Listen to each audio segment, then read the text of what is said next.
150 సినిమాలు పూర్తి చేసుకున్న చిరంజీవిని తెలుగు చిత్ర పరిశ్రమలోకి మళ్లీ అడుగుపెట్టిన సందర్భంగా ఘనంగా సత్కరించారు. అయితే మరో నట దిగ్గజం బాలకృష్ణ 100 చిత్రాలు పూర్తి చేసుకున్న సందర్భంగా ఇంకా ఎవరూ సత్కరించలేదు. 100వ సినిమాగా చారిత్రక చిత్రాన్ని చేయడమే కాకుండా గౌతమిపుత్ర శాతకర్ణి అంటే ఇలాగే ఉండేవాడేమో అన్నట్లుగా నటించి మెప్పించిన బాలకృష్ణ ఈ చిత్రంతో విజయాన్ని కూడా అందుకున్నారు.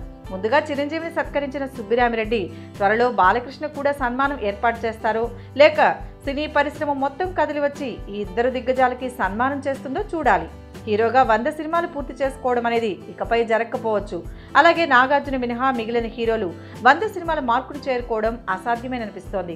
కనుక బాలకృష్ణ సాధించిన ఈ ఘనతకి ఘన సత్కారం చేయాల్సిందేనని నందమూరి ఫ్యాన్స్ అంటున్నారు. మాస్ హీరోగా పేరు గడించినప్పటికీ బాలకృష్ణలా వివిధ జానర్స్ ట్రై చేసిన హీరోలు చాలా అరుదు. అయితే ఆయనకి ఇండస్ట్రీలో ఇంతవరకు ఎందుకు సత్కారం జరగలేదనేది మాత్రం ఇప్పటికీ క్వశ్చన్ మార్కే.